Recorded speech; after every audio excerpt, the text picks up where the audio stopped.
আওয়ামী লীগের এই মিছিলের মাথা ছাড়া দেওয়ার কারণ কি জানেন? পশ্চিমবঙ্গে বিজেপি ক্ষমতায় এসে এই জন্য। এটা কি আপনি জানেন? এটা বিজেপি ক্ষমতায় আসার আগ পর্যন্ত নীতিগত মাথা ছাড়া দেয়নি। ভারত 47 সালে স্বাধীনতার পর কংগ্রেস এবং আরএসএস এই দুইটা ভাগে রাজনীতি শুরু হলো। আরএসএস এর নেতৃত্বে ছিল সাভারকার, সে একটা বই লিখেছে হিন্দুত্ববাদ। এই হিন্দুত্ববাদ আরএসএস এর কর্মীদের কাছে ধর্মগ্রন্থের শামিল।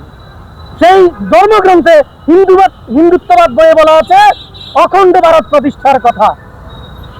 কংগ্রেসের মহাত্মা গান্ধীকে খুন করেছে নথুরাম গডসে, সে হচ্ছে আরএসএস এর কর্মী এবং সাভারকারের বৃত্ত। এই তথ্য আপনারা জানেন না, হয়তোবা যারা গবেষণা করেছেন তারা জানেন।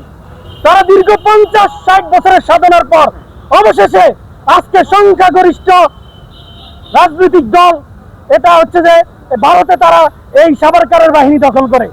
আরএসএস এর রাজনৈতিক দল হচ্ছে বিজেপি। এই বিজেপি বর্তমানে 21টা রাজ্য দখল করেছে ভারতের, এবং তাদের টার্গেট হচ্ছে অখণ্ড ভারত প্রতিষ্ঠা করা। সেখানে বাংলাদেশের মানচিত্র সেই অখণ্ড ভারতের মানচিত্রের মধ্যে তারা সামিল করেছে, আপনারা এটা জানেন। যার ফলে আমরা পলাশবাড়িতে কি দেখতে পাচ্ছি? এই যে আমি এই কথাগুলো বলতেছি, আমি খুব ঝুঁকি নিয়ে বলতেছি, এনিটাইম আমিও না হয়ে যেতে পারি, এতটা প্রিপারেশন তাদের। আর আমাদের এই তথাকথিত এই নির্বাচিত সরকার তারা নাকে তেল দিয়ে ঘুমাচ্ছে, তেল দিয়ে তো ঘুমাচ্ছে। যারা আজকে আওয়ামী লীগের এত বড় বড় মিছিল করছে, এরা যতটা বাংলাদেশি তার চেয়ে বেশি আরএসএস এর পারপাস সার্ভ করার জন্য রাজপথে নামতেছে। আওয়ামী লীগের যারা আমাদের ভাই, তারা তো দিন শেষে আমাদেরই ভাই। আপনার এই জিনিসটা গুরুত্ব দিয়ে বুঝতে হবে। আওয়ামী লীগের যে সমস্ত নেতাকর্মী তারা আমাদেরই ভাই, তারা আমাদেরই লোক, আমাদের দেশের লোক, কিন্তু তাদের ম্যাক্সিমাম হয়তো বা দেশে নাই বা চুপ হয়ে গেছে। কিন্তু যারা মাথা ছাড়া দিয়ে উঠতেছে, এদের প্রত্যেকের পেছনে ভারতের পশ্চিমবঙ্গের এই বিজেপির ইন্ধন রয়েছে। আর আমরা ঘুমাচ্ছি। আমরা প্রধানমন্ত্রীর উপদেষ্টা হয়ে এসির ব্যবসায় জুলাইয়ের বিরুদ্ধে ষড়যন্ত্র করতেছি। আমরা বলতে চাই, আমাদের জীবনের নিরাপত্তা যদি বিঘ্নিত হয় জাহিদুর রহমান সহ তোমার মতো যারা আছে, টেনে ছিঁড়ে ফেলবো। একটা সীমা আছে। কইছিলা তুমি 17 বছর জুলাই আন্দোলনের কথাই ছিল, টকশো কইরা বংশন কথাবার্তা বইলা প্রতি টকশোতে 2000-5000 টাকা তুমি নিছো মিয়া। রাজপথে গুলি খেয়েছো, একদিন জেল কাটছো, তুমি এখন জুলাইয়ের সংখ্যা দিতে আসছো।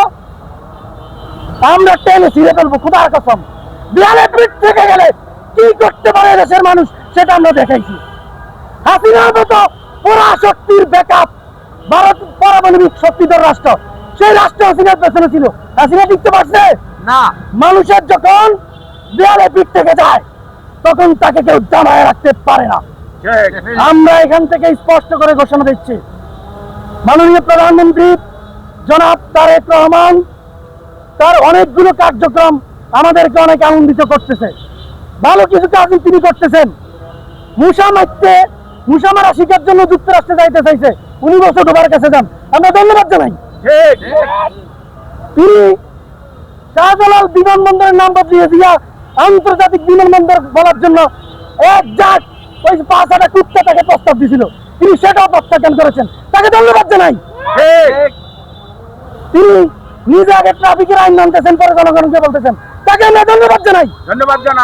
তিনি হার্টার রিং এটি 1,09,800 টাকা থেকে কমিয়ে 62,000 পরিমাণ করছেন, তাকে আমরা ধন্যবাদ জানাই। এরকম ধন্যবাদ জানানোর মতো অসংখ্য কাজ প্রধানমন্ত্রী তারেক রহমান করতেছে। কিন্তু তার আশেপাশে যে সকল সুবিধাভোগী চাটুকার হিস্ট্রিক বসে আছে, এই সকল সুরের জন্য সম্ভবত আমাদের স্বাধীনতা আবার আমরা হারাতে বসতেছি। এই জন্য আমরা স্পষ্ট করে বলছি, আজকের এই সংবাদ সম্মেলন থেকে আমরা দৃঢ় কণ্ঠে বলছি, মাননীয় প্রধানমন্ত্রী তারেক রহমান, আপনার সঙ্গে আমি আরিফ তালুকদার 5টা মিটিং করছি হাসিনার আমলে। আমি আরিফ তালুকদার আপনার সঙ্গে মিটিং করেছি, আপনার আমার প্রশংসা পর্যন্ত করেছেন। আজকে আপনাকে বলে দেই, যারা প্রকৃতপক্ষে দেশকে ধারণ করে ওদেরকে আপনি আশেপাশে বসান।